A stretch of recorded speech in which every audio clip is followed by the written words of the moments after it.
Good morning, everybody. The 10,085th meeting of the Security Council is called to an order.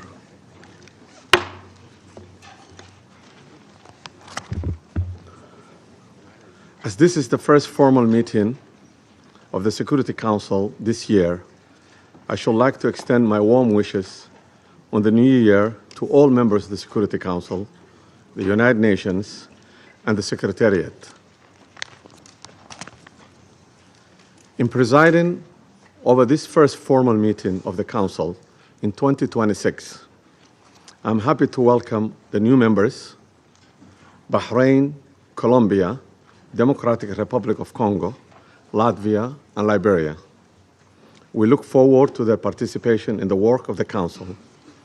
Their experience and wisdom will be invaluable assistance in the discharge of the Council's responsibility. I shall also take this opportunity to express the Council's gratitude to the outgoing members, namely Algeria, Guyana, Republic of Korea, Sierra Leone, and Slovenia, for their important contributions to the work of the Council during their terms. I shall also like to take this opportunity to pay tribute on behalf of the Council to His Excellency, Mr. Samuel Zobogar, a permanent representative of Slovenia, for his service as the President of the Council for the month of December. I'm sure I speak for all members of the Council in expressing deep appreciation to Ambassador Zobogar and his team for this great diplomatic skill with which they conducted the Council's business last month.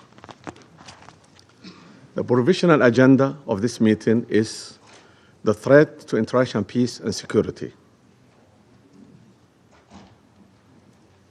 The agenda is adopted. In accordance with Rule 37 of the Council's Provisional Rules of Procedure, I invite the representatives of Argentina, Brazil, Chile, Cuba, Eritrea, Islamic Republic of Iran, Mexico, Nicaragua, Paraguay, South Africa, Spain, Trinidad and Tobago, Uganda, and the Bolivarian Republic of Venezuela to participate in this meeting. It's so decided. In accordance with Rule 39 of the Council's Provisional Rules of the Procedure, I invite the following briefers to participate in this meeting. Ms. Rosemary DiCarlo, the Undersecretary General for the Political and Peace-Building Affairs. Mr. Jeffrey Sachs, President of UN Sustainable Development Solutions Network and Director of Center for Sustainable Development at Columbia University, and Ms. Mercedes de Freitas, Founder and Executive Director of Transparencia Venezuela. It's so decided. Security Council will now begin its consideration for item 2 of the agenda. I now give the floor to Ms. Rosemary DiCarlo. Thank you, Mr. President. Today, I'm going to deliver a statement from Secretary General Antonio Guterres, who was not able to be here this morning.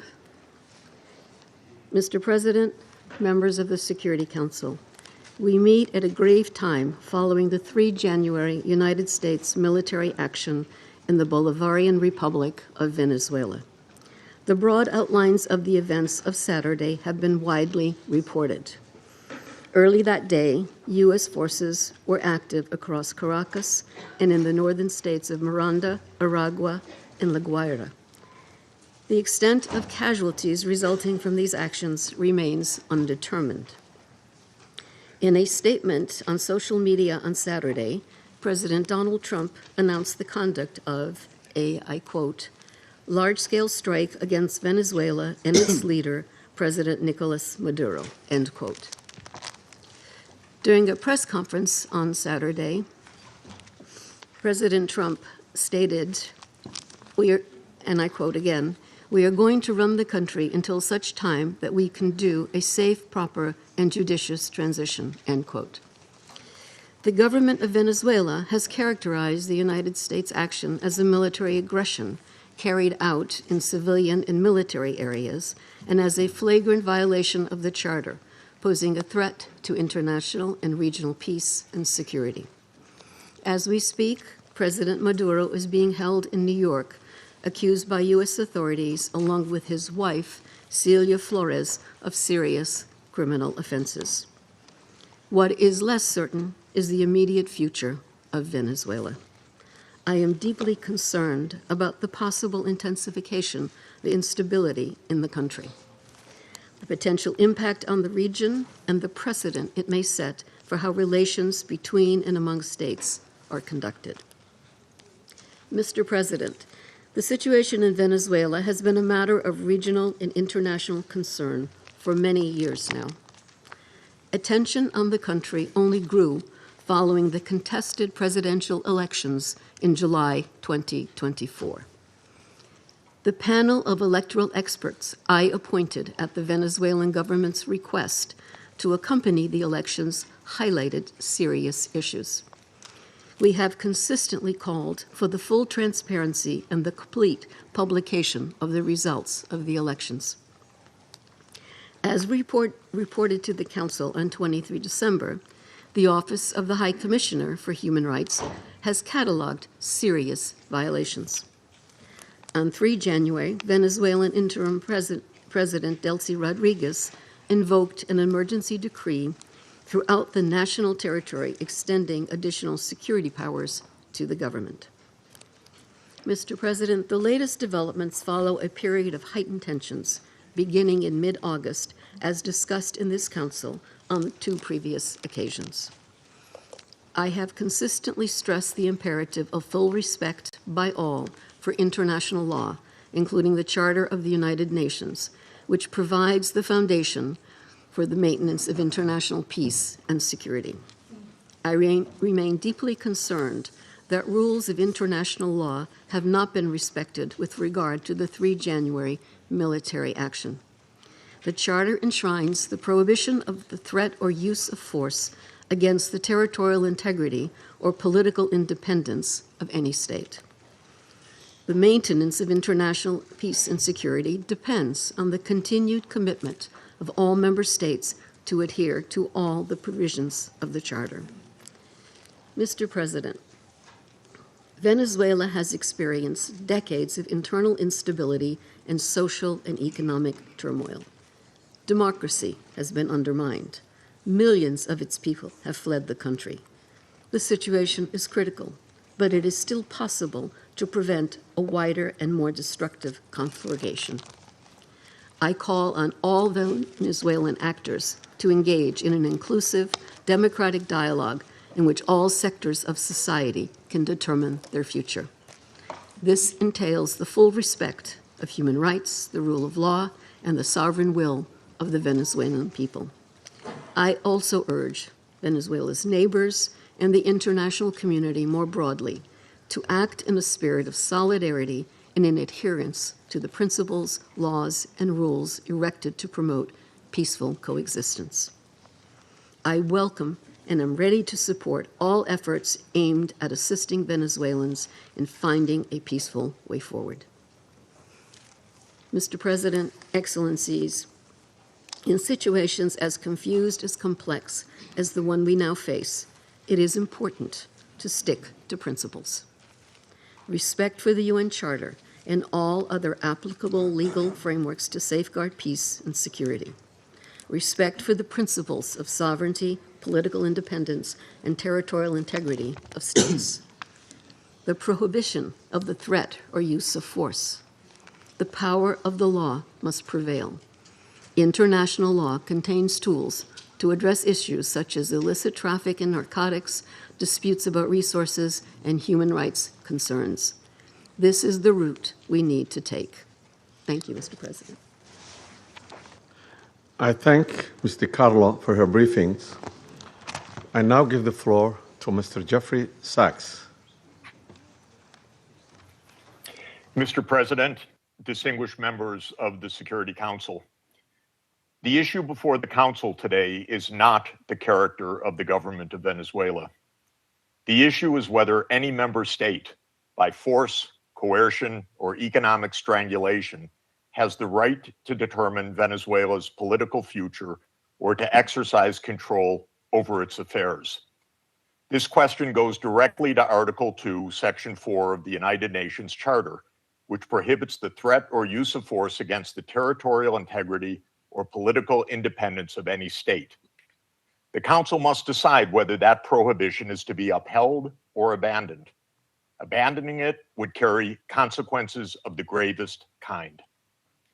Let me offer some background.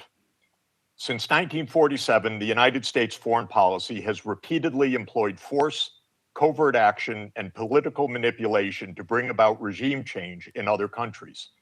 This is a matter of carefully documented historical record. In her book, Covert Regime Change, political scientist Lindsay O'Rourke documents 70 attempted U.S. regime change operations between 1947 and 1989 alone. These practices did not end with the Cold War. Since 1989, major United States regime change operations undertaken without authorization by the Security Council have included, among the most consequential, Iraq 2003, Libya 2011, Syria beginning in 2011, Honduras 2009, Ukraine 2014, and Venezuela from 2002 onward. The methods employed are well established and well documented. They include open warfare, covert intelligence operations, instigation of unrest, support for armed groups, manipulation of mass and social media, bribery of military and civilian officials, targeted assassinations, false flag operations, and economic warfare. These measures are illegal under the UN Charter, and they typically result in ongoing violence, lethal conflict, political instability, and deep suffering of the civilian population. The recent U.S. record with respect to Venezuela is also clear. In April 2002, the U.S. knew of and approved an attempted coup against the government. In the 2010s, the United States funded civil society groups actively engaged in anti-government protests. When the government cracked down on the protests, the U.S. followed with a series of sanctions. In 2015, President Barack Obama declared Venezuela to be, and I quote, an unusual and extraordinary threat to the national security and foreign policy of the United States. In 2017, at a dinner with Latin American leaders on the margin of the UN General Assembly, President Trump openly discussed the option of the U.S. invading Venezuela to overthrow the government. During 2017 to 2020, the United States imposed sweeping sanctions on the state oil company PDVSA. Oil production fell by 75% from 2016 to 2020, and the real GDP per capita declined by 62%. The UN General Assembly has repeatedly voted overwhelmingly against such unilateral coercive measures. Under international law, only the Security Council has the authority to impose such measures. On the 23rd of January 2019, the United States unilaterally recognized Mr. Juan Guaido as interim president, and a few days later froze approximately $7 billion of Venezuelan sovereign assets held abroad and gave the designated authority over certain of these assets. These actions form part of a continuous U.S. regime change effort spanning more than 2 decades. In the past year, the United States has carried out bombing operations in 7 countries, none of which were authorized by the UN Security Council, and none of which were undertaken in lawful self-defense under the Charter. The targeted countries include Iran, Iraq, Nigeria, Somalia, Syria, Yemen, and now Venezuela. In the past month, President Trump has issued direct threats against 6 UN member states, including Colombia, Denmark, Iran, Mexico, Nigeria, and of course, Venezuela. Members of the Council are not called upon to judge Nicolas Maduro. They are not called upon to assess whether the recent U.S. attack and ongoing naval quarantine results in freedom or in subjugation. Members of the Council are called upon to defend international law, and specifically the UN Charter. The realist school of international relations, articulated most brilliantly by John Mearsheimer, accurately describes the condition of international anarchy as the tragedy of great power politics. Realism is therefore a description, not a solution for peace. Its own conclusion is that anarchy leads to tragedy. In the aftermath of World War I, the League of Nations was created to end the tragedy through the application of international law. Yet the world's leading nations failed to defend international law in the 1930s, leading to renewed global war. The United Nations emerged from that catastrophe as humanity's second great effort to place international law above international anarchy. In the words of the Charter, the UN was created, quote, to save succeeding generations from the scourge of war, which twice in our lifetime has brought untold sorrow to mankind. Given that we are in the nuclear age, failure cannot be repeated. Humanity would perish. There would be no third chance. To fulfill its responsibilities under the Charter, the Security Council should immediately affirm the following actions. The United States shall immediately cease and desist from all explicit and implicit threats or use of force against Venezuela. The United States shall terminate its naval quarantine and all related coercive military measures undertaken in the absence of authorization by the UN Security Council. The United States shall immediately withdraw its military forces from within and along the perimeter of Venezuela, including intelligence, naval, air, and other forward deployed assets positioned for coercive purposes. Venezuela shall adhere to the UN Charter and to the human rights protected in the Universal Declaration of Human Rights. The Secretary General, I recommend, should immediately appoint a special envoy mandated to engage relevant Venezuelan and international stakeholders and to report back to the Security Council within 14 days with recommendations consistent with the Charter, and the Security Council should remain urgently seized of this matter. All member states should refrain from unilateral threats, coercive measures, or armed actions undertaken outside the authority of the UN Security Council. In closing, Mr. President and distinguished members of the Council, peace and the survival of humanity depend on whether the United Nations Charter remains a living instrument of international law or is allowed to wither into irrelevance. That is the choice before this Council today. Thank you very much. I thank Mr. Sachs for his briefings. I now give the floor to Ms. Mercedes de Freitas.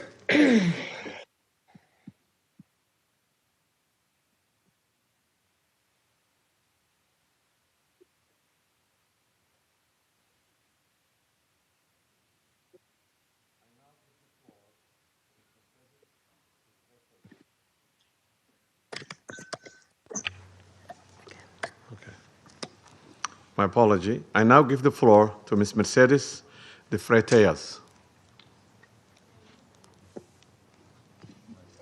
Good morning. I speak in Spanish.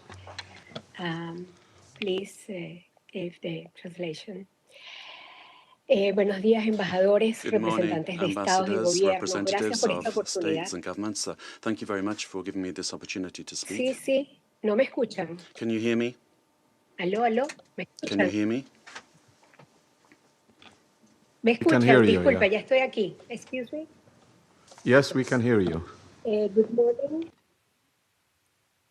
I speak in Spanish.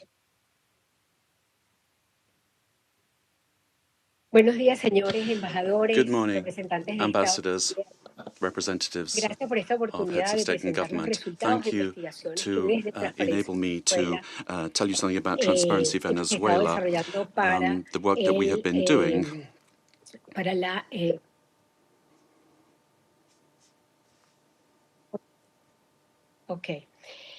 He organizado We have organized la información que voy a presentar I've en 5 puntos. I've organized some information I'm going to put forward to you in 5 points. ¿Cómo puedo bajar el volumen?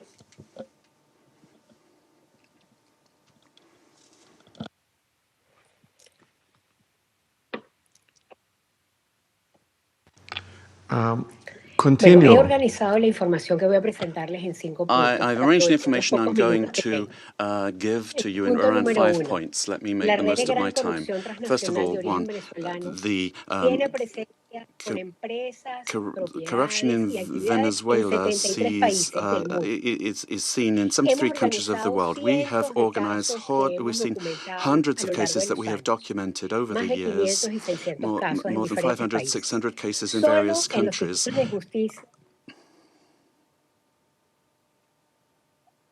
Continue. We can hear you. Go ahead. Continue.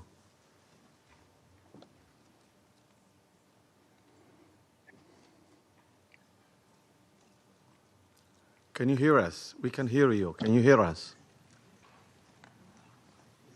Solo en los sistemas de justicia de 30 países We've looked at the justice se systems of procesaron 30 countries, 172 casos de and gran corrupción, 172 cases donde el were 60% dealt de with for ellos suma corruption, más de and 72 mil millones more de than dólares. $72 trillion were involved.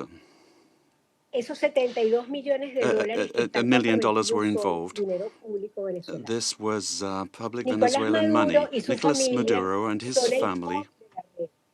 Y el puente estructural The interpreter cannot hear y el the de speaker. Petróleos de Venezuela ha sido el instrumento central, involucrada directa e indirectamente en el 90% It de was a los casos system de that was corrupción involved in que hemos 90% identificado. of the corruption Punto número cases. 2. Point number Las 2, organizaciones criminales nacionales the y national internacionales criminal tienen una organizations. relación simbiótica con la administración de Nicolás Maduro. The interpreter cannot hear the speech to provide sufficient interpretation. I Para apologize. facilitar, soportar, impulsar, proteger y dirigir las operaciones ilícitas. Las economías ilícitas de oro, droga, extorsión y trata de personas alcanzaron en 2024 $8.000 billones.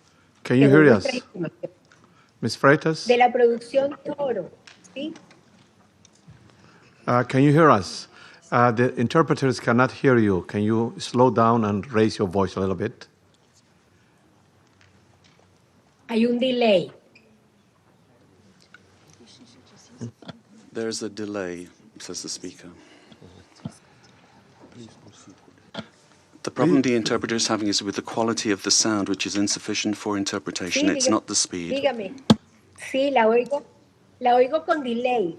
I'm hearing you, but with a delay, says the speaker. I can hear you, though. Okay. Please proceed now.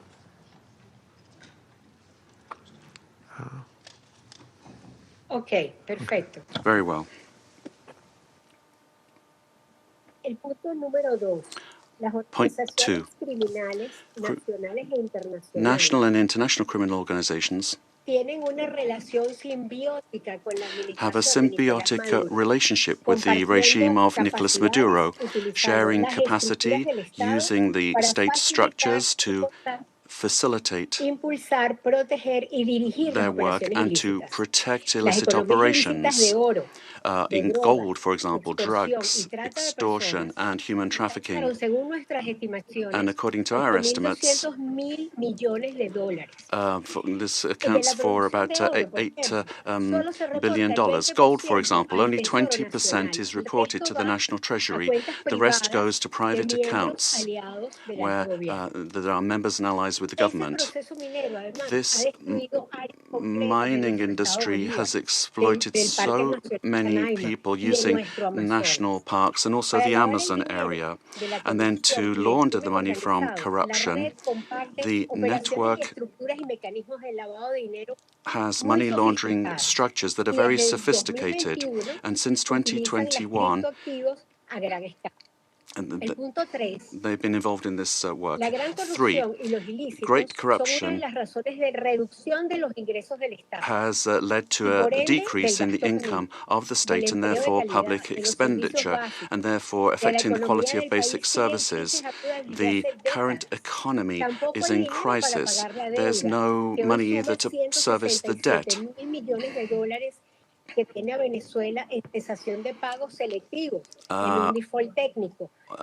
Although Venezuela has been in technical default since 2017. We owe more than $15 million. 4, Venezuelans have had to learn to live with just a few hours of electricity per day in very many parts of the country. And we've learned to protect ourselves from daily extortion from the armed Colombian groups or the organized crime groups, but also elements of the state. So many families only have one meal per day below the calories that they need, affecting their nutrition, which is getting worse day by day. Humanitarian programs are not sufficient.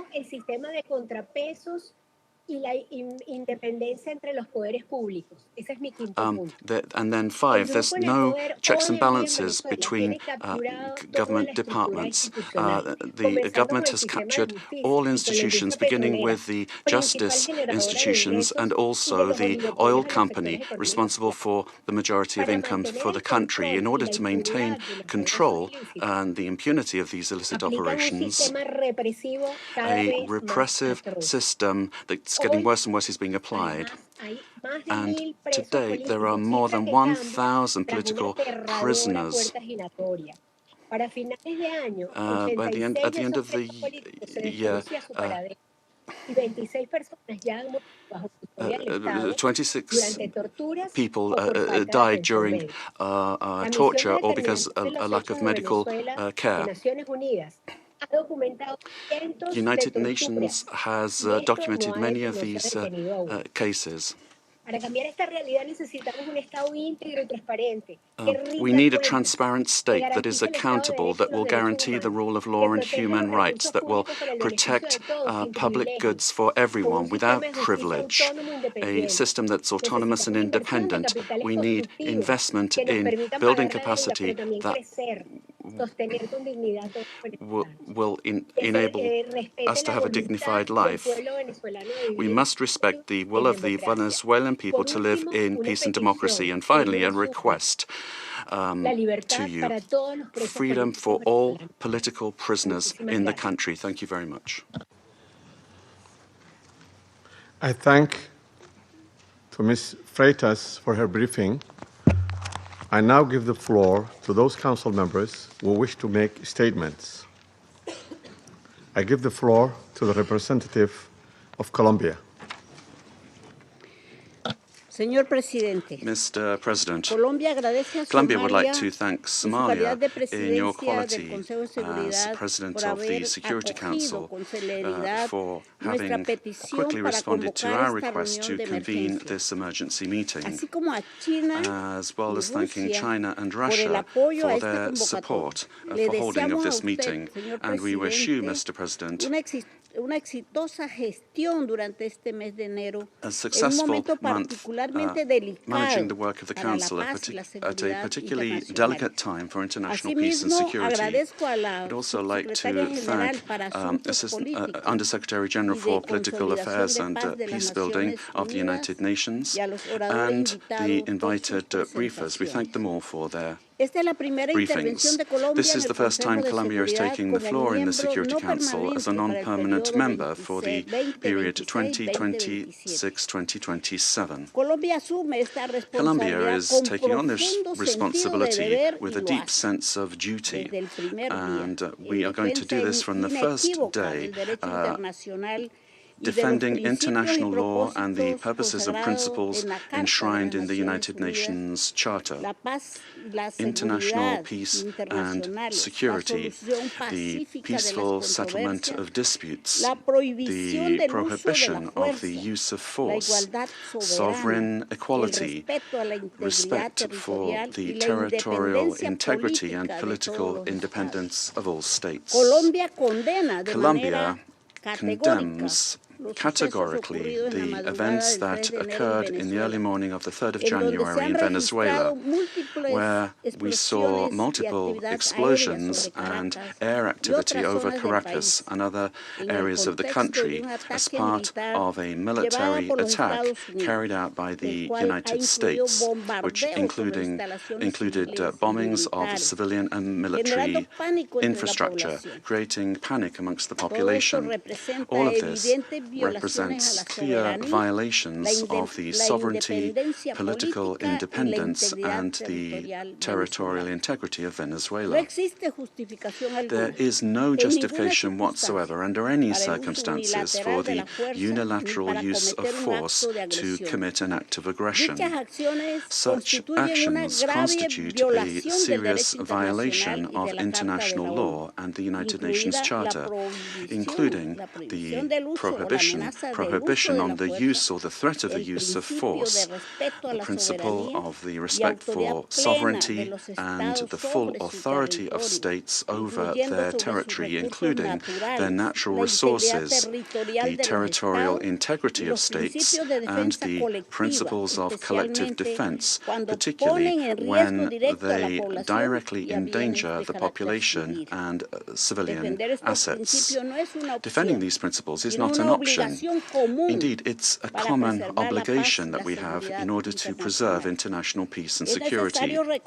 We need to remember that the provisions of the Charter allow for the use of force only under exceptional circumstances, in legitimate defense in the face of an armed attack, or when there is an express authorization by this Council in accordance with Chapter 7. And even in those cases, this does not amount to assuming political control of another state.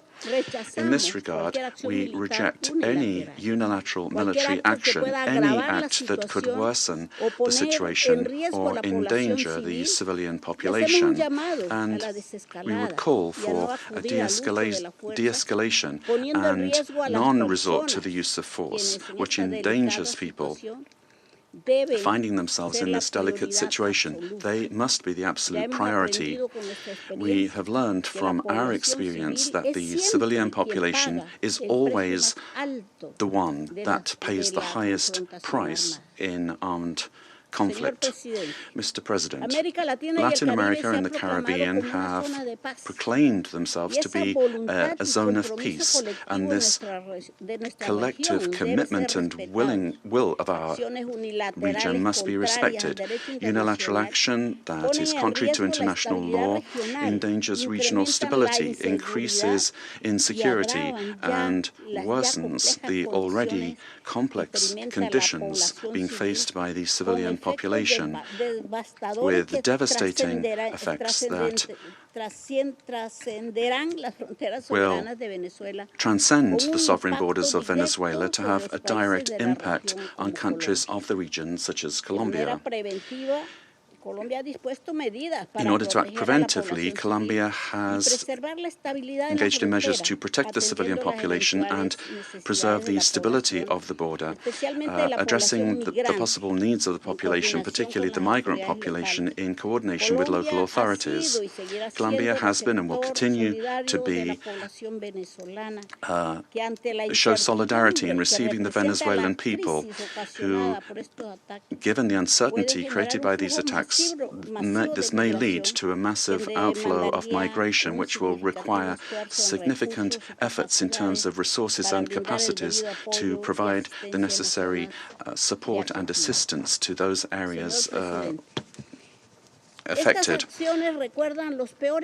by taking in the migrants. Mr. President, these actions that we have seen remind us of the worst interference in our area in the past, in our zone of peace, and calls to mind the commitment that we have as states to resolve our differences peacefully through dialogue and negotiation or other forms of peaceful settlement in full accordance with international law and with its instruments to which we have subscribed at the hemispheric and regional levels, such as the Charter of the Organization of American States. It's also important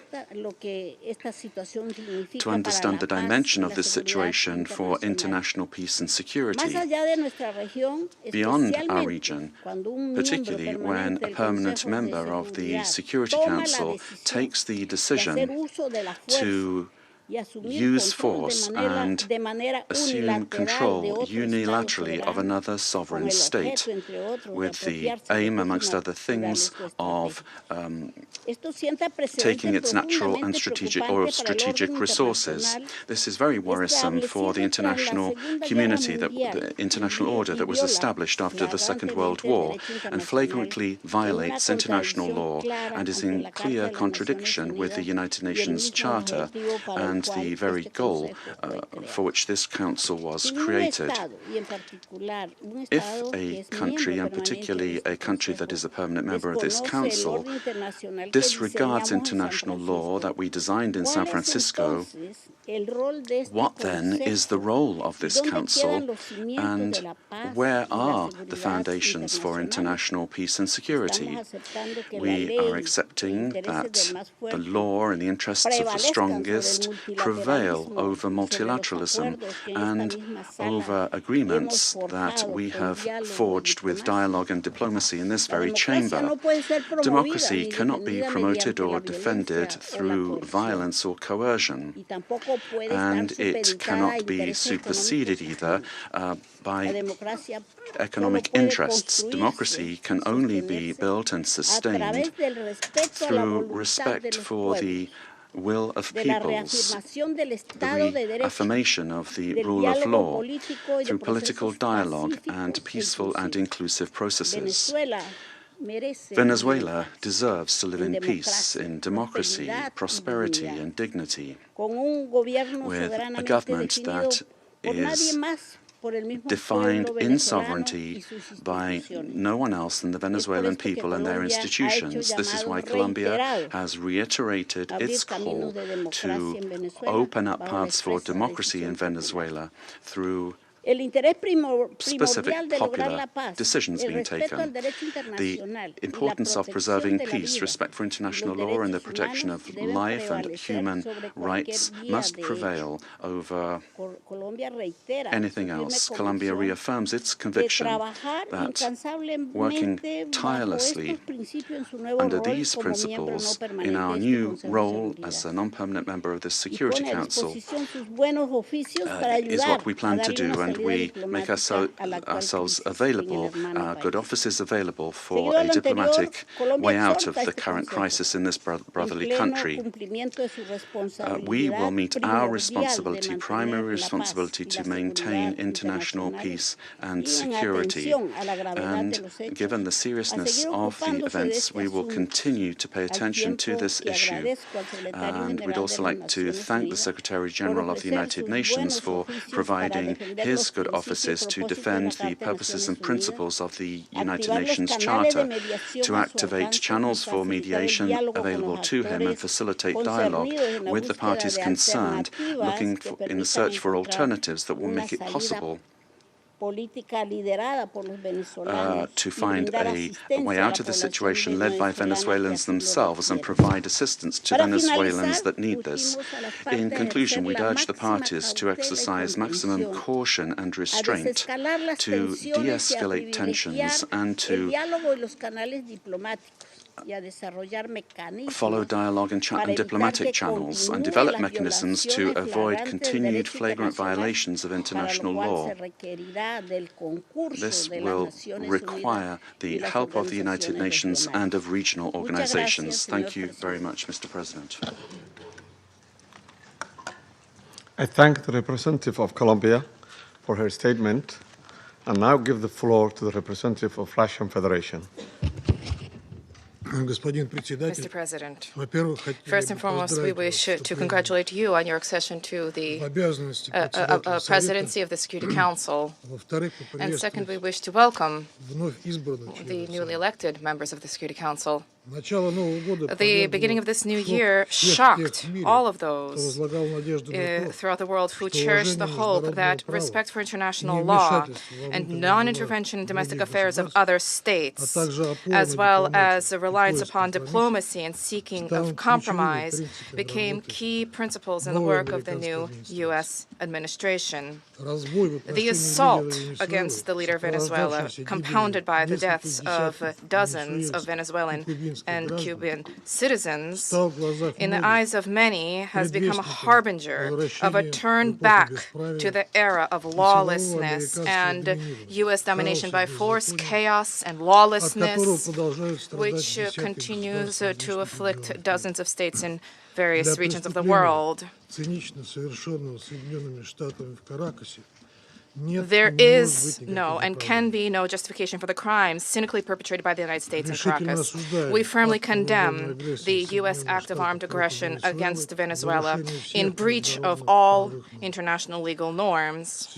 In connection with the confirmed reports about the presence of the abducted president of Venezuela, Nicolas Maduro, and his spouse in the United States, today, as we are aware, they are in New York, we call upon, corrects the Speaker, the U.S. leadership to immediately release the legitimately elected president of an independent state and his spouse.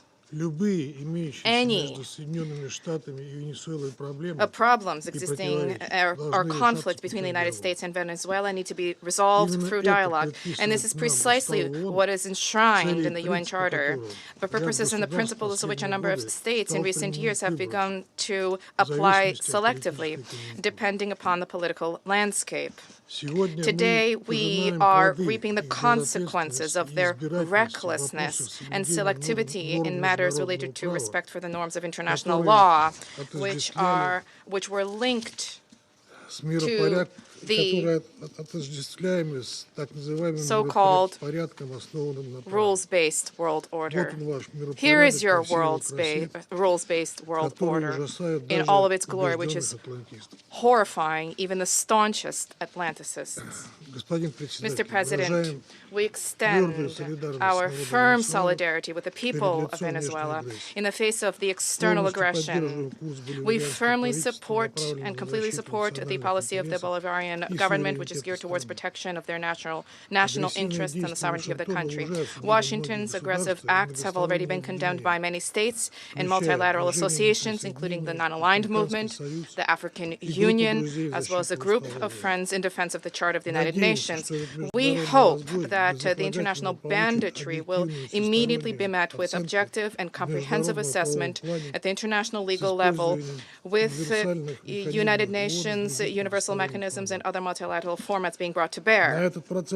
This process must not be impacted by the recognition or non-recognition by any given states or groups of states of the legitimacy of Nicolas Maduro. For this reason, unintelligible murmurings and attempts to avoid principled assessments by those who, in other circumstances, froth at the mouth and demand that others respect the UN Charter, today seem particularly hypocritical and unseemly. We hope you will recognize this, and we hope that you will abandon double standards and that you will not attempt to justify such an egregious act of aggression due to a fear of angering the American global gendarme, which is attempting to once again rear its head. We are particularly appalled by the unparalleled cynicism with which Washington did not even attempt to conceal the true aims of its criminal operation, namely the establishment of unbridled control over Venezuela's natural resources and the assertion of their hegemonical ambitions in Latin America. In this way, Washington is generating fresh momentum for neocolonialism and for imperialism, which were repeatedly, decisively condemned and repudiated by the peoples of this region and by the global South as a whole. Distinguished colleagues, under these circumstances, it is exceedingly important for the entire international community to unite and to definitively reject the methods and tools of U.S. military foreign policy, which have been demonstrated in the case of Venezuela. This is the only way it is possible to compel Washington to revisit and to abandon their dangerous misconceptions. As we stated during previous meetings on Venezuela, the bell now tolls across the region, ringing for every country of the Western Hemisphere. The bell is ringing for all UN member states and for the future of the organization itself. Failing to hear this call today is tantamount to projecting cowardice and the lack of principle, essentially blessing ongoing encroachments of international law and rejecting civilized international conduct as a whole. We cannot allow the United States to proclaim itself as some kind of a supreme judge which alone bears the right to invade any country, to label culprits, to hand down and to enforce punishments, irrespective of notions of international law, sovereignty, and non-intervention. Is this the world we sought to attain as we marked the 80th anniversary of the adoption of the Charter of the United Nations, when we all signed on to the relevant Security Council presidential statement? Is this the aim of United Nations reform, which we all advocate? Or has the United Nations and Security Council thereof, do they no longer exist? And is there need now to seek from Washington a patent to rule, so to speak? And is the self-determination of every person's and their right to determine their future worthless? These are the questions that we all must address today. And if this response is sincere, if it is principled, then perhaps the U.S. leadership, too, which openly is asserting intention to run another country for the benefit of the United States, they will perhaps glance at their own constitution, their constitution of the United States, which begins with the words, "We the people of the United States," and will begin, in fact, to recognize the sovereignty of other states rather than deposing inconvenient regimes. Thank you. I thank the representative of Russian Federation and now give the floor to the representative of China. 主席， President. 中方支持安理会就美国对委内瑞拉发动军事打击召开紧急会议。感谢迪卡洛副秘书长宣读古特雷斯秘书长的通报。我认真听取了通报人的发言，欢迎委内瑞拉常驻代表和其他国家代表出席会议。1月3日，美国悍然对委内瑞拉发动大规模军事打击，强行控制委内瑞拉总统 forcibly seized Venezuelan President Nicolas Maduro and his wife and took them out of the country. It claimed that it will run Venezuela and even didn't rule out launching a second round of military operations on an even larger scale. China is deeply shocked by and strongly condemns the unilateral, illegal, and bullying acts of the U.S. For some time now, the international community has repeatedly expressed grave concern over the U.S. sanctions, blockade, and threats of force against Venezuela. The Council convened 2 emergency meetings, during which Secretary General Guterres, many Council members, and countries in the region and beyond unanimously called for abiding by the UN Charter and the international law, maintaining calm and restraint, resolving disputes peacefully, de-escalating tensions, and safeguarding regional stability. However, as a permanent member of the Council, the U.S. has disregarded the grave concerns of the international community, wantonly trampled upon Venezuela's sovereignty, security, and legitimate rights and interests, and seriously violated the principles of sovereign equality, non-interference in internal affairs, peaceful settlement of international disputes, and the prohibition of the use of force in international relations. These principles constitute the fundamental tenets of the UN Charter and form the cornerstone of maintaining international peace and security. The U.S. has placed its own power above multilateralism and military action above diplomatic efforts, posing a grave threat to peace and security in Latin America and the Caribbean, and indeed internationally. China firmly opposes this, and the international community has also expressed widespread grave concern and strong condemnation. We urge the U.S. to heed the overwhelming voice of the international community, abide by international law and the purposes and principles of the UN Charter, cease infringing upon the sovereignty and security of other countries, stop toppling the government of Venezuela, and return to the path of political solutions through dialogue and negotiations. We call on the U.S. to ensure the personal safety of President Maduro and his wife and to release them at once. We support the Council in fulfilling its primary responsibility to maintain international peace and security, and we support all efforts by the UN Secretary General, regional countries, and organizations that contribute to promoting dialogue and de-escalating the situation. President, the lessons of history are a stark warning. Military means are not the solution to problems, and the indiscriminate use of force will only lead to greater crisis. The U.S. bypassed the Council to launch military operations against Iraq, blatantly attacked Iran's nuclear facilities, and imposed economic sanctions, military strikes, and even armed occupations on multiple countries in Latin America and the Caribbean.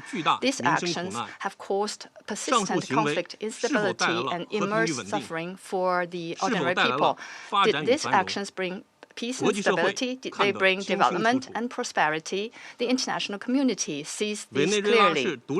Venezuela is an independent sovereign state with every right to defend its sovereignty and national dignity. Countries in Latin America and the Caribbean are important forces in maintaining world peace and stability and promoting global development and prosperity, and they have every right to independently choose their development paths and partners. No country can act as the world's police, nor can any state presume to 中 be 方 the 坚定支持 international 委内 judge. 瑞拉政府 China 和人 firmly 民 supports the 维护 government 主 and 权、 people of 安全 Venezuela 和 in 正当权益， safeguarding their sovereignty, 坚定支 security, 持地区 and 国家 legitimate 维 rights 护 and 拉美 interests. 和加勒 We 比地 firmly 区 support the 和平 regional 区地位， countries in upholding the status of 要求 Latin 美方 America 改 and the 弦更张， Caribbean as a 停止 zone 霸 of 凌胁迫行 peace. 径， We 同 demand 地 that 区 the 国 United 家 States 在 change 相 its 互尊 course, 重、 cease its 平等相 bullying 待、 and coercive 互不干涉内政的 practices, 基础 and 上， develop relations 发 and 展关系， cooperation with regional 开展合 countries 作。 on the basis of mutual respect, equality, and 中方愿同地 non-interference 区 in 国家 international 和国际 affairs. 社会一道， China stands ready to 加强 work with the 团结 regional 合作， countries and the international 坚持 community to 公平 strengthen 正义， solidarity and 共同维 cooperation, 护拉美和 uphold 加勒比地 fairness 区 and 的 justice, 和平 and jointly 与稳定。 safeguard peace and stability in Latin America and the Caribbean. 谢谢主席。 I thank you, President.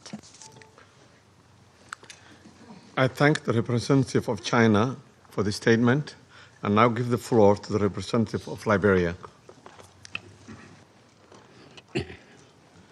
Thank you, Mr. President. I have the honor to deliver this statement on behalf of the A3 members, namely the Democratic Republic of Congo, Somalia, and my own country, Liberia. We thank the presidency for promptly convening this important meeting. We congratulate Somalia on assuming the presidency of the Security Council this month and warmly welcome all new members. The A3 appreciates USG DiCarlo's comprehensive briefing and listened carefully to the remarks offered by civil society representatives.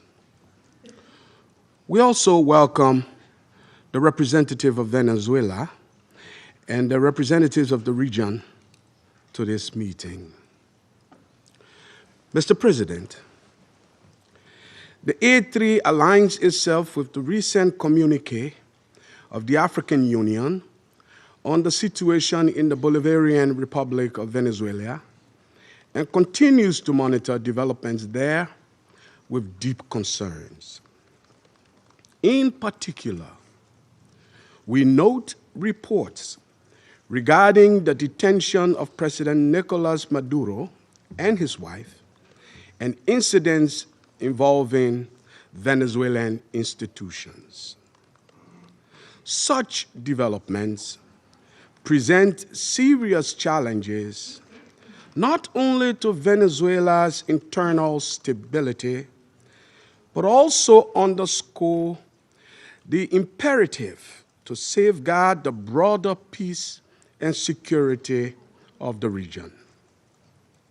The A3 remains steadfast in its commitment to the fundamental principles of international law, including the full respect for the sovereignty and territorial integrity of states as enshrined in the Charter of the United Nations in the interest of regional stability and international peace.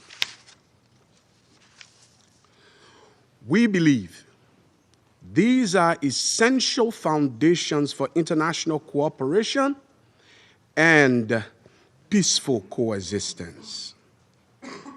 Our position underscores the importance of dialogue, the peaceful settlement of disputes, and respect for constitutional and institutional frameworks. Mr. President, the complex situation in Venezuela requires a comprehensive response that is both inclusive and nationally owned.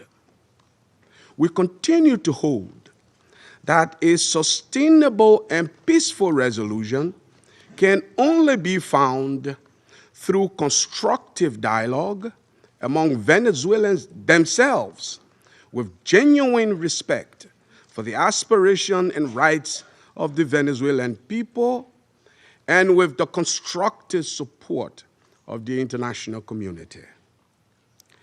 The A3 expresses its solidarity with the people of Venezuela and reiterates the African Union's commitment to peace, stability, and mutual respect among nations and regions.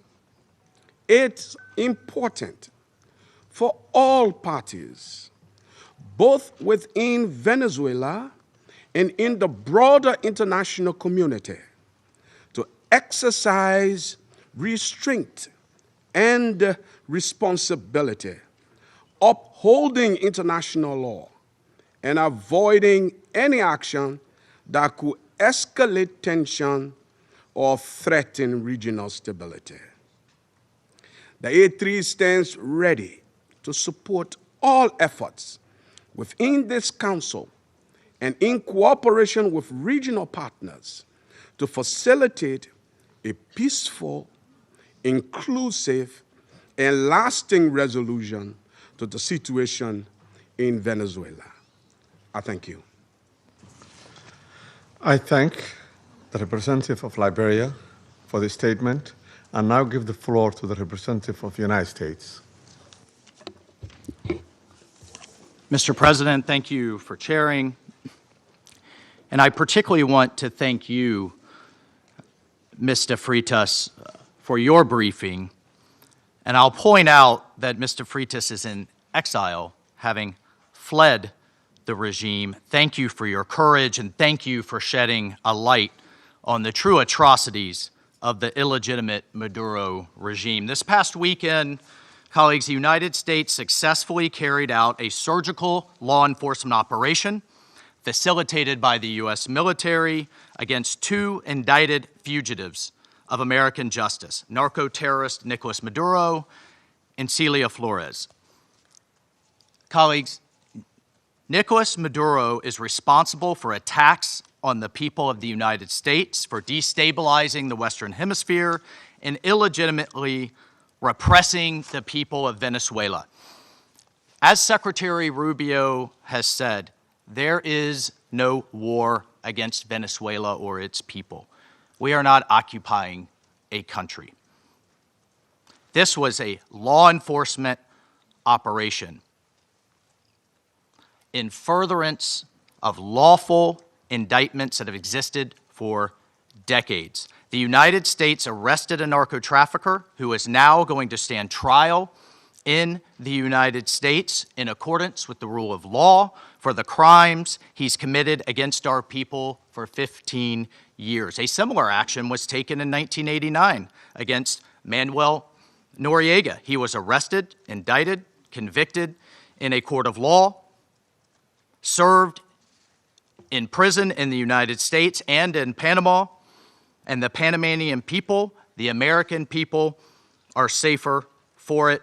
And undeniably, the region was more stable.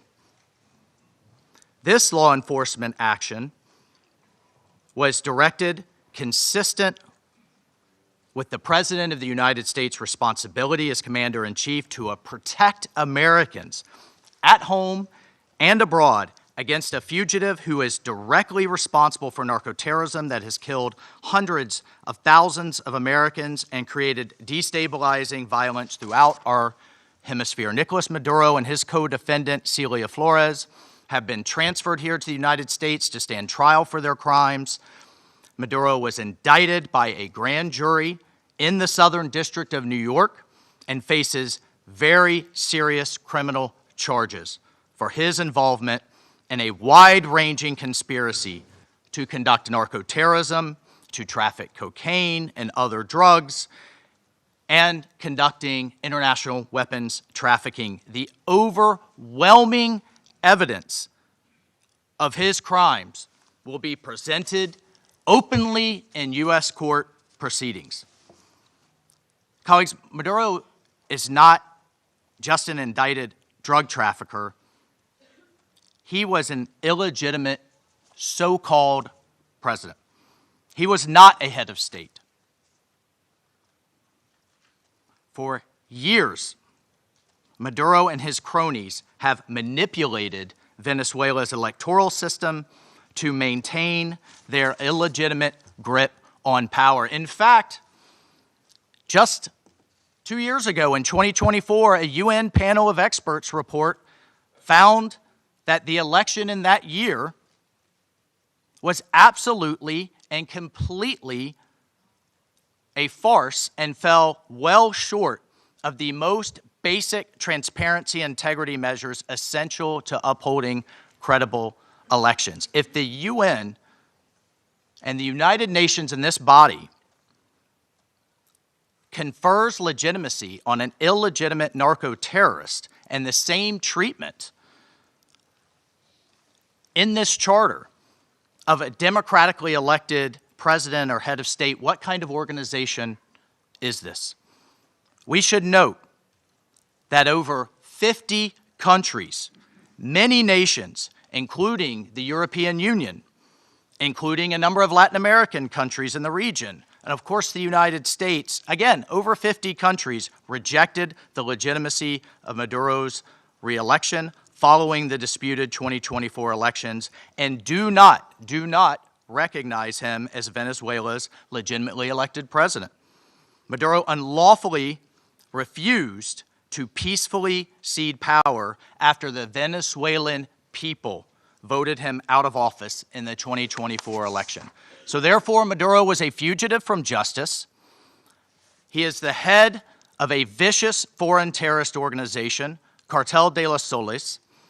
This regime-sponsored enterprise coordinates with and relies on other vicious criminal organizations, namely Tren de Aragua, again, among others, to carry out its objective of using illegal narcotics as a weapon against the United States. And for its part, Tren de Aragua is a designated foreign terrorist organization with thousands of members, many of whom have unlawfully infiltrated the United States and are conducting irregular warfare and undertaking hostile actions against the American people and against the United States. It's terrorizing criminals commit brutal crimes, including murders, kidnappings, extortions, and human, drug, and weapons trafficking.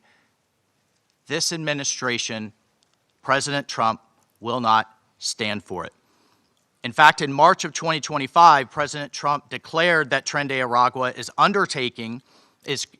quote, Tren de Aragua is undertaking hostile actions and conducting irregular warfare against the territory of the United States, both directly and at the direction, clandestine or otherwise, of the Maduro regime in Venezuela.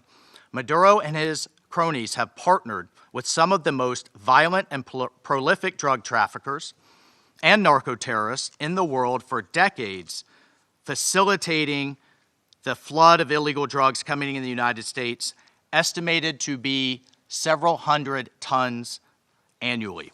He has become rich, incredibly wealthy, off the misery of untold numbers of Americans, Venezuelans, and others, aiding and abetting international terrorist organizations like Hezbollah, coordinating with corrupt Iranian officials, and other malign actors to influence not only the region, but to malignly influence the United States. In fact, in its own 2025 World Drug Report, the United Nations Office on Drugs and Crime identified Venezuela as a key trafficking route in the Western Hemisphere for illegal drugs, predominantly cocaine, entering the United States and increasingly Europe.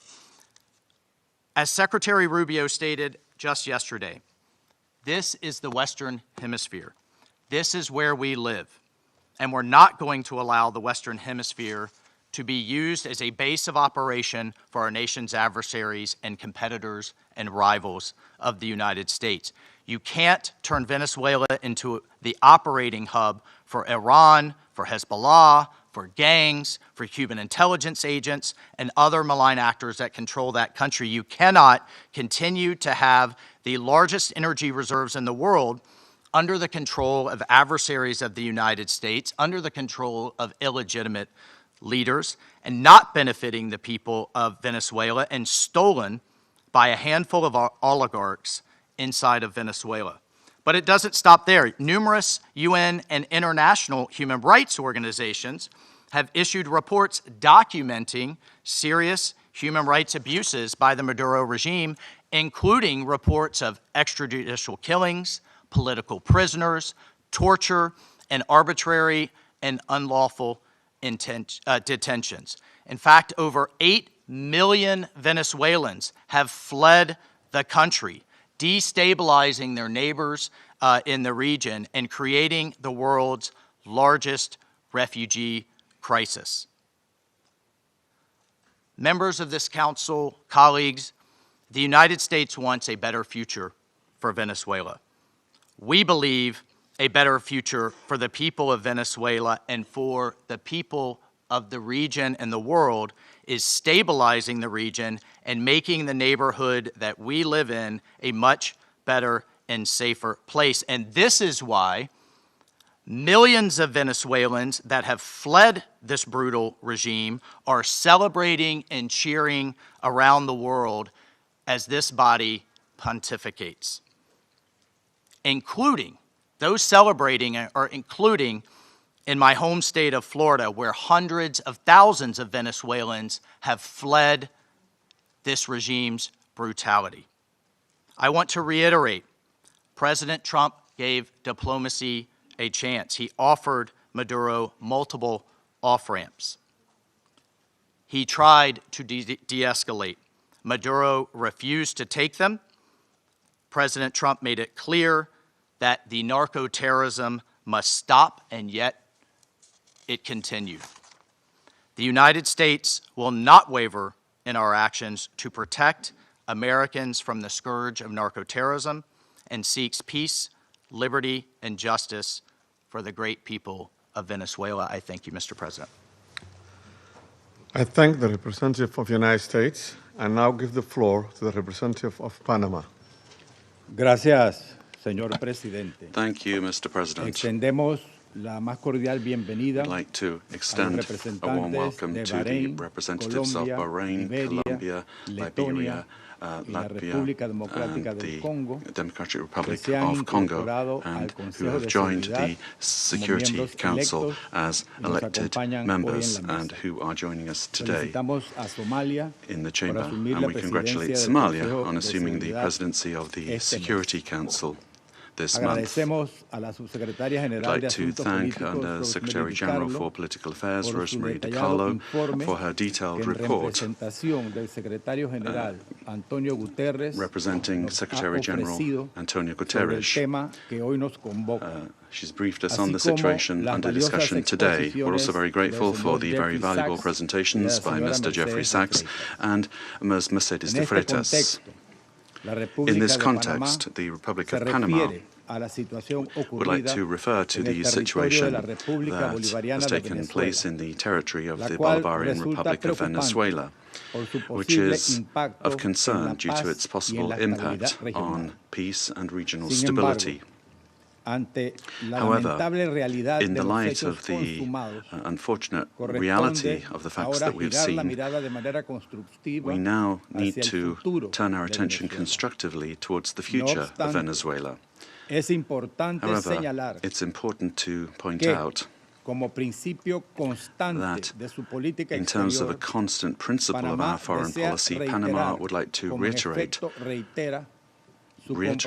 our unfailing commitment to multilateralism, to the sovereignty of states, and to the unrestricted respect for international law, especially the principles enshrined in the United Nations Charter, including non-intervention, respect for territorial integrity, and the prohibition of the use of force. This is mentioned in Article 2 of the United Nations Charter. These principles are, and they continue to be, the indispensable framework for the peaceful coexistence between nations. Panama also believes it's necessary to highlight that the situation Venezuela is facing is unfolding in an environment marked by the disregard for the will of its people, as well as by a sustained erosion of democratic institutions. In this regard, Panama reiterates that it does not and will not recognize the authoritarian and illegitimate regime that has held Venezuelan men and women hostage, plunged them into one of the gravest political, social, humanitarian, and security crises in our region. Unfortunately, we have witnessed how the situation has gradually deteriorated under the regime, especially over the last year, with increased systemic erosion of democracy, the hollowing out of institutions, and the rise of authoritarian and repressive practices, which have contributed to an unfortunate outcome and therefore cannot be ignored by the international community. In particular, it is essential to call for the unconditional release of persons detained for political reasons. Many of them have been deprived of their liberty merely for raising their voices in a context in which dissent is not tolerated. From this moment on, we must demand that all political prisoners that the regime continues to hold hostage, Venezuelans and foreigners alike, be released without delay. Their physical well-being and safety must be guaranteed. Likewise, freedom of expression and the unequivocal respect for human rights must be immediately ensured. In this context, Panama underscores that its position does not stem solely from a principled democratic solidarity, but also from direct impact. A Panamanian citizen, Mr. Olmedo Núñez, remains arbitrarily detained in Venezuela without formal charges, without due process, without full access to a defense, and without effective consular guarantees. Added to this is the human impact of a multidimensional crisis that has forced around 9 million Venezuelans, men and women, to leave their homes, compelled to live in displacement and vulnerability as a consequence of the institutional and social collapse generated by the regime. A crisis that has had significant regional repercussions, reflected both in the irregular migration flows from south to north of a significant number of Venezuelan nationals, as well as reverse migration movements, including also a lot of Venezuelans, the effects of which are felt particularly in countries of transit and destination that this affects, including Panama. And this has decisively contributed to illegal migration. In the face of this reality, Panama issues a clear and firm call for Venezuela's short-term future to be fully democratic. Power emanates from the people, and as stated by His Excellency, the President of the Republic of Panama, José Raúl Molino, the people, the true sovereign, have already spoken at the polls, granting an indisputable victory with 70% of the votes on July 28, 2024, to the opposition candidate, Mr. Edmundo González Urrutia, as well as to María Corina Machado, who was prevented by the regime from running despite having won the primary with 93% of the votes on October 22, 2023. Additionally, the popularity of both has increased in recent months, including among police and military sectors. The elected government has the teams and work programs ready to be implemented immediately, guaranteeing an orderly transition that provides the rule of law, respect for human rights, and confidence. In line with this commitment, Panama proudly safeguards the electoral records that reliably certify said victory as testimony to the inalienable right of the Venezuelan people to determine their own political destiny. Recognizing any authority other than that of the elected president would amount to legitimizing electoral fraud, normalizing authoritarianism and undermining the universal principle of free elections as the source of legitimacy. Likewise, any attempt to establish a permanent government headed by figures from the repressive apparatus, such as Delcy Rodriguez, would constitute continuity of the system and not a genuine transition. Any political solution must be peaceful, it must be democratic, and led by the Venezuelans, with the responsible assistance of the international community, including the United Nations and regional mechanisms such as the Organization of American States. Panama does not wish and would like to avoid a scenario in which Venezuela's reality simply evolves into a change from one crisis to another, one crisis replacing another. There can be no genuine transition with Madurismo if it remains. Or if we have the same power structures preserved under new names. Any arrangement that keeps figures associated with the repressive apparatus at the center of governance would, in practice, constitute continuity of the system and not a real transition. Comparative experience shows that merely nominal transitions tend to prolong conflicts, intensify migratory flows, and perpetuate regional instability to the detriment of international peace and security. Panama will always stand in solidarity with an orderly and democratic transition process, anchored in the popular will already expressed at the polls on July 28, 2024, aimed at restoring democratic institutions through an interim period strictly limited in time, the sole purpose of which is to create the conditions necessary for the effective exercise of the Venezuelan people's right to self-determination. As a country that recovered its democracy and sovereignty, Panama can state clearly that there can be no peace without legitimacy, nor legitimacy without democracy, and that every democracy is ultimately based on respect for the popular will. Mr. President, Panama, due to our commitment to multilateralism and international law, in its capacity as member of the Security Council, will continue to contribute responsibly to collective efforts aimed at preserving peace, strengthening democracy, and supporting legitimate and sustainable solutions anchored in the sovereign will of peoples and respect for international law. Thank you very much. I thank the representative of Panama for the statement and now give the floor to the representative of Latvia. Thank you, Mr. President. At the outset, I would like to congratulate Somalia on assuming the presidency of the United Nations Security Council in January and wish you all success.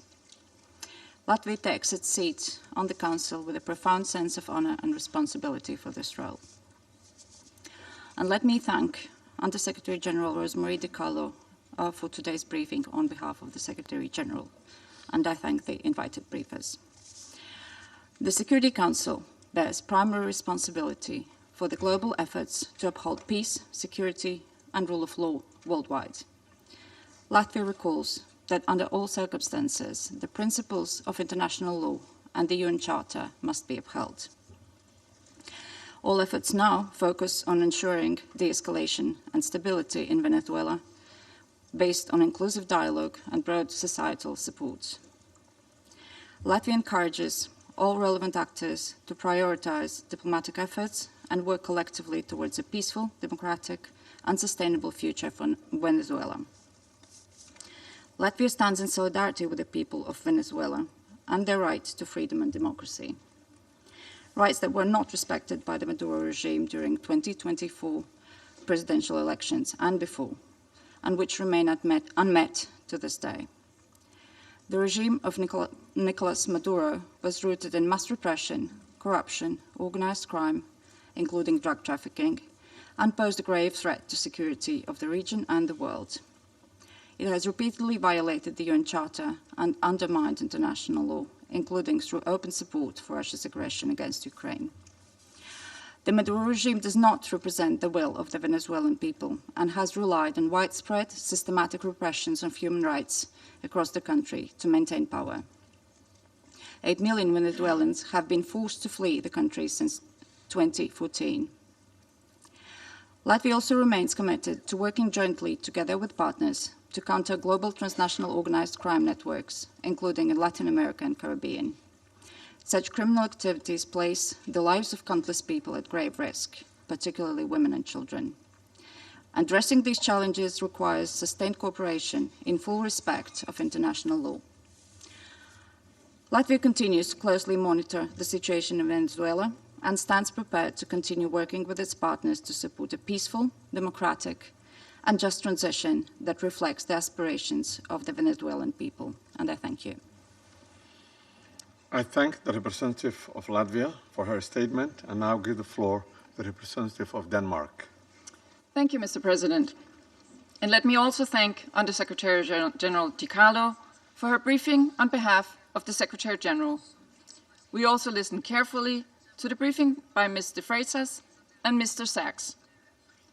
Mr. President, Denmark joins the Secretary General in expressing deep concern over the evolving situation in Venezuela. Since this Council met to discuss the situation 2 weeks ago, we have seen a drastic escalation culminating in a large-scale military operation on January 3rd. At our last meeting, Denmark urged all actors to strictly adhere to international law and to de-escalate tensions and exercise the necessary restraint. Today, we echo the Secretary General in his concern regarding the worrying implications of this military action. Independent of the situation in Venezuela, these developments constitute a dangerous precedent. International law and the UN Charter, as a pillar of the international security architecture, must be respected by all states. Denmark recalls the foundational principle of international law that forbids states from threatening or using force against another state's territorial integrity and political independence. This imperative is enshrined in Article 2, Paragraph 4 of the UN Charter. Members of the UN Security Council have a special responsibility to uphold these principles. The principles of sovereignty, political independence, and territorial integrity must be respected. The inviolability of borders is not up for negotiation. These are universal, sacrosanct principles enshrined in international law. They apply everywhere. Mr. President, once again, Denmark calls on all parties to urgently de-escalate tensions that could threaten peace and stability in the region and beyond. International disputes should be settled by peaceful means, as stated in the UN Charter. We further call on all parties to exercise maximum restraint and to engage in dialogue and diplomacy. Denmark takes note of official statements from the United States government stating that the military operations are to combat drug trafficking and stem the illicit flow of illegal narcotics. Denmark shares the priority of combating organized crime and drug trafficking, while reiterating that counter-narcotic efforts, as all other efforts, must be conducted in strict accordance with international law, including the fundamental rules and principles of the UN Charter. Mr. President, against this backdrop, Denmark wishes to recall our solidarity with the people of Venezuela. Denmark does not recognize Nicolas Maduro as the legitimate president of Venezuela, following the lack of transparency and integrity in the 2024 presidential elections, which failed to meet basic democratic standards. In Maduro's attempts to cling to power, his authoritarian regime grew increasingly oppressive. His regime bears responsibility for widespread and systematic violations of human rights against his fellow citizens, and he should be held accountable. The victims of the Maduro regime's alleged crimes against humanity have to be heard.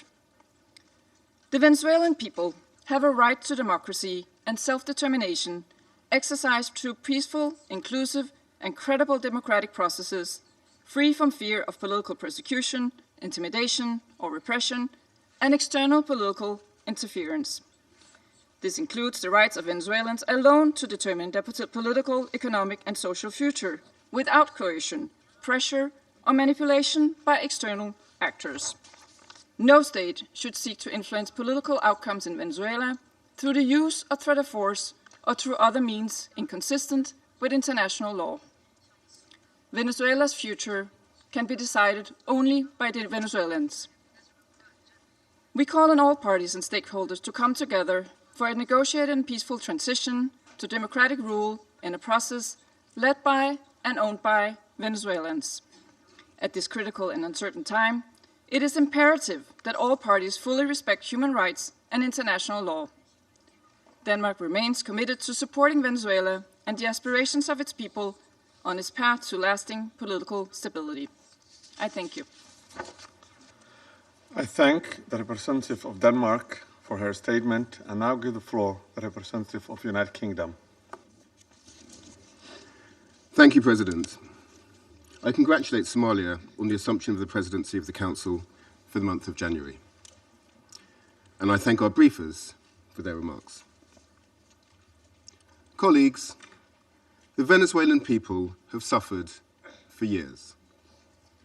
This Council now meets at a pivotal moment for Venezuela's future. Maduro's actions created extreme levels of poverty, violent repression, and failing basic services. His regime's rule precipitated a displacement crisis affecting the whole region. The United Kingdom has long been clear that Maduro's claim to power was fraudulent.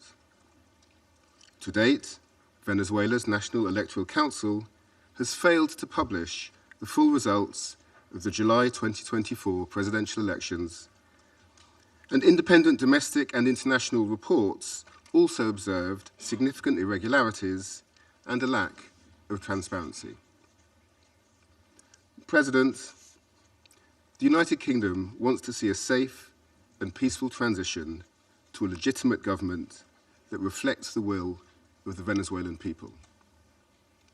They deserve a government which reflects their vote at the ballot box and delivers a more stable, prosperous future for all Venezuelans. Finally, President, the United Kingdom reaffirms its commitment to international law and the principles enshrined in the Charter of the United Nations. These foundations are essential for maintaining global peace, security, and the rule of law. I thank you. I thank the representative of the United Kingdom for his statement and now give the floor to the representative of France. Merci, Monsieur le Président. Thank you, Mr. President. Je voudrais d'abord vous féliciter pour votre présidence du Conseil de sécurité au mois de janvier. Je voudrais également remercier Madame Rosemary DiCarlo de nous avoir transmis les éléments du secrétaire général des Nations Unies au sujet du dernier développement intervenu au Venezuela. Monsieur le Président, la France est restée solidaire du peuple vénézuélien dans la crise qu'il traverse depuis de trop nombreuses années, et en particulier depuis l'été 2024. Le 28 juillet 2024, le peuple vénézuélien a exercé son droit de vote de façon pacifique pour déterminer l'avenir de son pays. Son droit à choisir ses dirigeants lui a néanmoins été confisqué par Nicolas Maduro. Le processus électoral avait été marqué par de nombreuses irrégularités et le décompte final des voix par une absence flagrante de transparence. lack of transparency. Face à l'aspiration démocratique du peuple vénézuélien,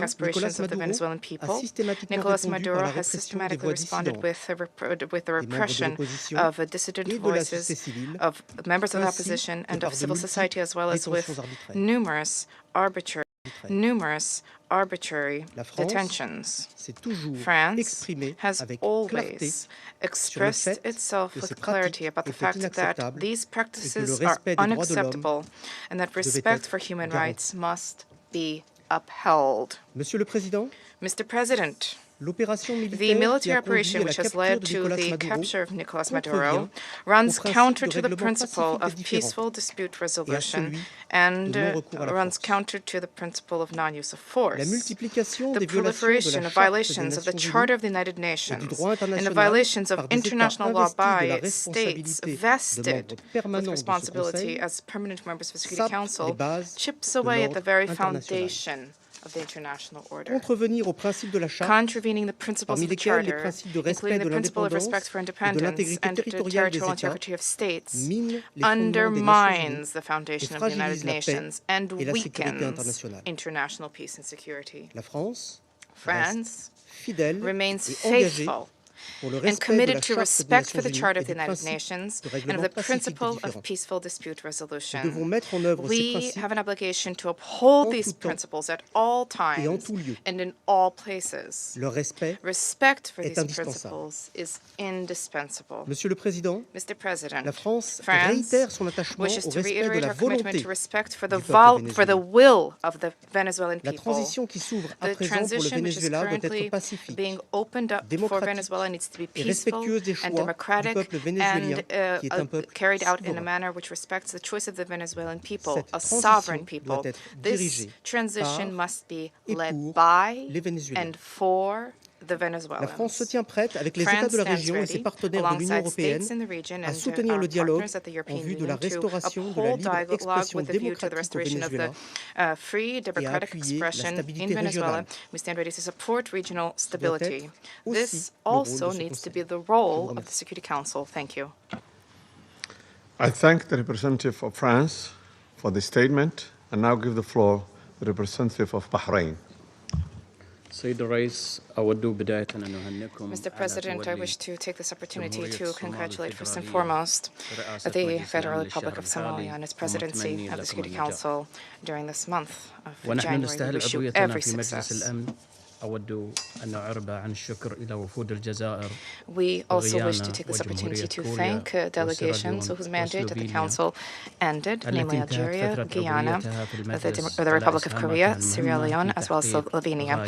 We wish to thank them for their significant contributions to the attainment of the goals and the mission of the Council. I also wish to thank Madam Rosemary DiCarlo, Undersecretary General for Political and Peace-Building Affairs, for her valuable briefing related to the latest developments which have taken place in the Bolivarian Republic of Venezuela, and I wish to thank other briefers as well.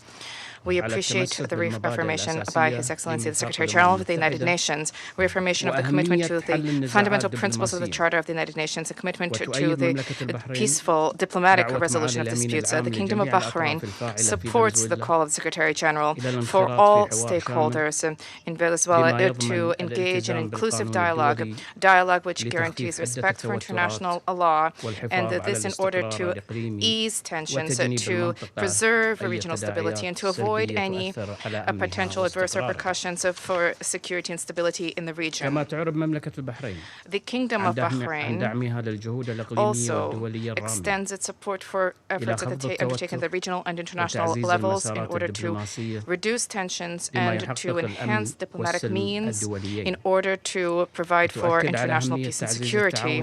The Kingdom stresses the importance of the promotion of international cooperation in order to support all regional and international efforts which are geared towards combating international organized crime, trafficking in drugs, as well as scourges which are related to this. This undermines the stability of societies, undermines achievement of sustainable development. Therefore, these issues need to be dealt with in accordance with international relevant conventions.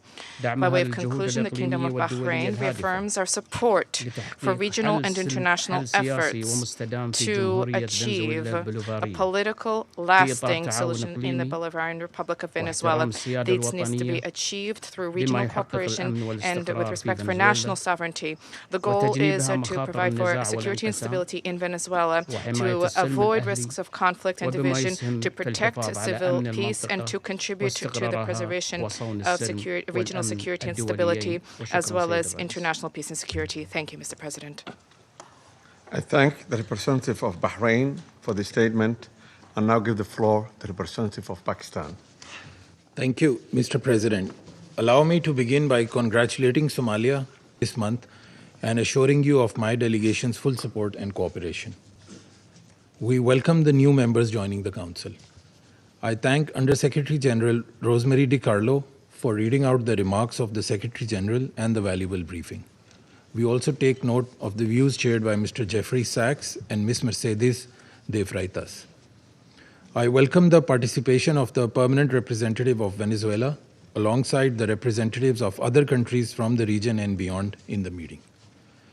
Mr. President, Pakistan views the recent developments in Venezuela with profound concern. In a world already beset by multiple crises, escalating tensions and instability in the Caribbean do not augur well for regional and international peace and security. The UN Charter enjoins us to refrain from the threat or use of force against the territorial integrity or political independence of any state. The UN Charter also binds member states to sovereign equality, non-interference in the internal affairs of others, and settlement of international disputes by peaceful means. Unilateral military action contravenes these sacrosanct principles and the doctrine of sovereign immunity. Such actions set dangerous precedents that risk eroding the foundations of the global legal framework. They also fuel instability, which, as history has shown time and again, can lead to unpredictable and uncontrollable outcomes for years to come. Mr. President, at this critical juncture, the path forward must be one of dialogue and diplomacy. Durable solutions to political differences can only be found through peaceful means, with full respect for the will of the Venezuelan people, free from any external interference. We hope that Latin American and the Caribbean region, as a zone of peace, will remain free from conflict and confrontation and continue its march towards enhanced regional cooperation and improved prosperity for the people. We urge all parties to exercise maximum restraint, de-escalate tensions, pursue peaceful coexistence, refrain from any actions that could exacerbate the volatile situation, and engage in dialogue, including by utilizing the sincere offers of mediation. The good offices of the Secretary General also always remain available for that purpose. Lastly, Mr. President, I affirm Pakistan's commitment to contributing constructively to the discharge of the Security Council's primary responsibility for addressing the threat to international peace and security by diffusing tensions, promoting pacific settlement, and upholding respect for international law and the UN Charter. Peace and stability of Venezuela and the welfare and prosperity of its people, with full ownership, must be the overriding objective of all efforts. I thank you. I thank the representative of Pakistan for the statement, and now give the floor to the representative of Greece. Thank you, Mr. President. At the outset, I would like to congratulate Somalia for assuming the presidency of the Council for the month of January, and I would like to welcome the newly elected members joining the Council. I would also like to thank USG DiCarlo for her briefing on behalf of the Secretary General, as well as Mr. Sachs and Ms. de Freitas for their remarks. Mr. President, Greece is closely monitoring developments in Venezuela. We urge all actors to exercise maximum restraint and to refrain from actions that would deepen the crisis and undermine prospects for peace and stability. Greece reiterates that the Charter of the United Nations and international law, including human rights law, must always be respected. We also recall the obligation of all parties to protect civilians, especially in times of heightened tensions. Greece shares the priority of combating transnational organized crime, and drug trafficking, which pose a significant security threat worldwide. We reiterate that these challenges should be addressed through sustained cooperation in full respect of international law. Mr. President, Greece firmly believes that dialogue and diplomacy are the only viable tools for a peaceful transition and a sustainable resolution of the crisis. We join the Secretary General in encouraging all actors in Venezuela to engage in inclusive and meaningful dialogue in full respect of human rights, democratic principles, and the rule of law. We have long been clear that Nicolas Maduro's and illegitimate president's claim to power lacks legitimacy. Greece has not recognized the results of the rigged elections of July 28, 2024, and has always supported initiatives aimed at achieving a democratic solution for Venezuela. We stand firmly with the people of Venezuela in their pursuit of a democratic future, and we express the hope that the recent events will lead to this effect. The voices of all Venezuelans need to be heard, and they deserve governance that reflects their will through peaceful and inclusive processes. In this spirit, we will continue to support efforts aimed at achieving a peaceful, negotiated transition that ensures the will of all Venezuelans is fully respected.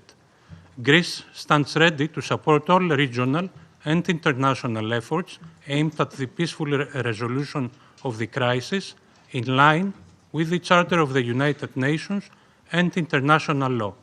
I thank you. I thank the representative of Greece for this statement and now give the floor to the representative of Bolivarian Republic of Venezuela. Muchas gracias, señor presidente. Thank you very much, Mr. President. Antes de abordar el fondo de Before nuestra coming intervención, to the substance of our statement today, una precisión de I think we need to make an institutional Observamos con clarification. que se We intente note with presentar concern ante este Consejo de that Seguridad an attempt is being como una made supuesta to representante present de la to sociedad the civil Security a Council una persona cuya a trayectoria supposed pública ha estado representative marcada of por el civil society, financiamiento a sostenido person whose de public gobiernos career extranjeros y trajectory bears the corporaciones hallmarks transnacionales. of sustained funding Están from foreign las pruebas governments para quien quiera ver. and transnational Por años. corporations. This has Así been the como case por su for years, participación en as procesos well de as participation in desestabilización processes política y of promoción political de rupturas destabilization institucionales and en the su promotion propio of país. institutional breakdown El uso in her own instrumental de esta country. figura The para instrumental legitimar use narrativas de of this person to confrontación, legitimize justificar el narratives uso of de la confrontation, fuerza justify o the use of minimizar force, violaciones del or derecho minimize violations of internacional international no law contribuye does a not los contribute propósitos de in este any Consejo way to the ni al purposes of this fortalecimiento del Council or to multilateralismo. the strengthening of Por el multilateralism. contrario, erosiona On the la contrary, credibilidad de los it erodes debates the y credibility distorsiona of la the naturaleza de debates este and órgano, distorts the Security llamado a preservar la Council's paz y la seguridad mandate internacional. entrusted with the maintenance of Ahora sí, international entro en materia. peace and security.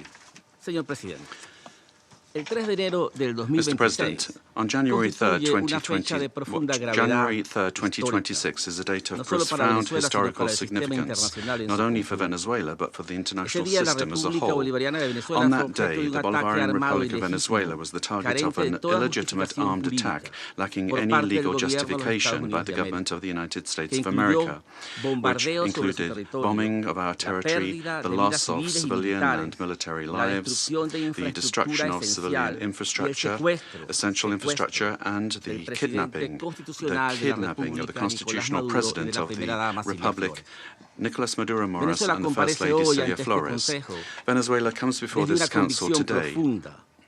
La paz with a internacional deep solo puede conviction that sostenerse international si el peace derecho can only be internacional es sustained if respetado, international sin law is excepciones, respected without sin exception, dobles raseros without double y sin standards, and interpretaciones without selectivas. selective interpretations. Los hechos ocurridos el 3 de The enero events of January 3rd constituyen una violación flagrante de la Carta de constitute las a Naciones Unidas, flagrant cometida violation por el of the gobierno UN Charter, estadounidense. En perpetrated by particular, the US government, la in violación del particular, principio the de igualdad principal soberana de violation los of the Estados, principle of sovereign la equality of violación de la states, of prohibición the absolute absoluta del prohibition uso o la of the amenaza del use or uso de la threat of fuerza use of contra la force integridad against the territorial o la territorial integrity independencia or political política de cualquier independence Estado, of any state, consagrada en el as artículo 2, enshrined in numeral 4 Article de la 2, Carta, Paragraph 4, y violación del deber de resolver las controversias and a por medios violation of the pacíficos. duty to settle disputes by peaceful Asimismo, means. Similarly, these acts also seriously violate the Geneva Conventions and its protocols, as indiscriminate attacks were carried out against the civilian population and assets. International human rights law has also been violated, particularly the right to life, personal integrity, and security. Of particular seriousness is the kidnapping of the President of the Republic by the government of the United States of America, which constitutes a direct violation of an essential norm of the international legal order, namely the personal immunity of heads of state in office. This immunity is not an individual privilege. It is an institutional guarantee that protects the sovereignty of states and the stability of the international system. Its disregard not only affects Venezuela, but also sets an extremely dangerous precedent for all states represented in this chamber, regardless of their size, power, or alliances. Mr. President, General Assembly Resolution 3314 clearly defines as an act of aggression the bombing of the territory of one state by the armed forces of another state, as well as the invasion or occupation, even without formal annexation. The events we are denouncing here unequivocally fit this definition. In 2004, the International Court of Justice affirmed that occupation exists when a state exercises effective control, even without formal annexation or the continuous presence of troops. Security Council Resolution 242, for its part, emphasizes that the acquisition of territory by force is inadmissible, while General Assembly Resolution 2625 establishes that the territory of a state shall not be subject to military occupation as a result of the use of force in contravention of the UN Charter. Allowing such acts to go without an effective answer would amount to normalizing the replacement of law by might, while eroding the very foundations of the collective security system. Today, it is not only Venezuela's sovereignty that is at stake, the credibility of international law, the authority of this organization, and the validity of the principle that no state can set itself up as a judge, party, and executor of the world order are also at stake. Mr. President, we cannot ignore a central element of this U.S. aggression. Venezuela is the victim of these attacks because of its natural resources. Our country's oil, energy, strategic resources, and geopolitical position have historically been factors of greed and external pressure. When force is used to control resources, impose governments, or redesign states, we are faced with a logic that harks back to the worst practices of colonialism and neocolonialism. Accepting such a logic would mean to open the door to a deeply unstable world in which countries with greater military capacities can decide by force the political and economic destiny of other states. This scenario not only threatens Venezuela, it threatens international peace and security as a whole. If the kidnapping of a head of state, the bombing of a sovereign country, and the open threat of further armed action are tolerated or downplayed, the message sent to the world is a devastating one, namely that the law is optional and that force is the true arbiter of international relations. Venezuela firmly believes in diplomacy, dialogue, and peaceful coexistence among nations. That has always been our historical position, and it remains so today, even in the face of an aggression of this magnitude. It is precisely that commitment to peace, the one that was violated on the 3rd of January. Therefore, Venezuela urges the Security Council to fully assume its responsibility and to act in accordance with the mandate conferred upon it by the Charter of the United Nations. In that regard, we request, A, that the government of the United States of America be demanded to fully respect the immunities of President Nicolas Maduro and First Lady Celia Flores, as well as their immediate release and safe return to Venezuela. 2, that the use of force against the Bolivarian Republic of Venezuela be clearly and unequivocally condemned.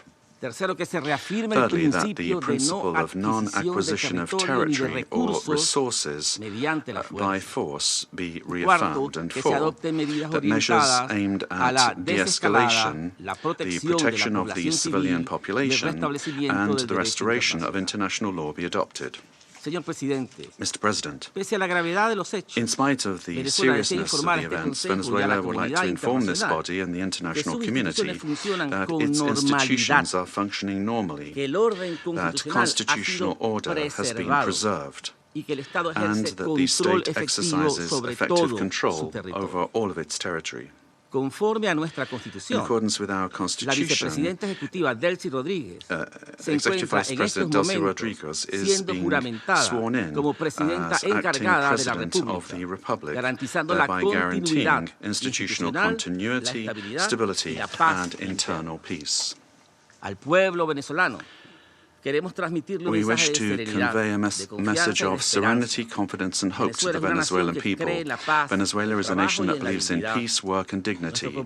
Our commitment is to diplomacy and law, and the law is firm and unwavering. We defend our sovereignty without renouncing our values.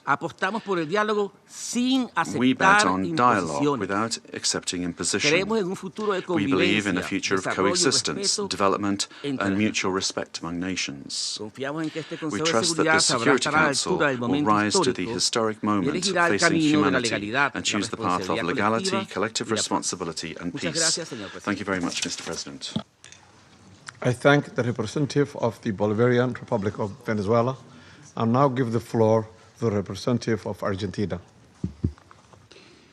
Buenos días y muchas gracias, good morning, señor presidente. And thank you very much, Mr. President. Señor presidente, Mr. President, el gobierno de la República the government of the Argentine Republic values the decision and determination demonstrated by the President of the United States of America and by his government in the recent actions taken in Venezuela that resulted in the capture of the dictator Nicolas Maduro, leader of the Cartel of the Suns, declared a terrorist organization by Argentina in 2025. The same year in which Argentina also declared the Tren de Aragua a terrorist organization. The Argentine Republic trusts that these events represent a decisive step forward against narco-terrorism that affects the region and at the same time open a stage that will allow the Venezuelan people to fully recover democracy, the rule of law, and respect for human rights in accordance with the principles of international law, and put an end to the oppression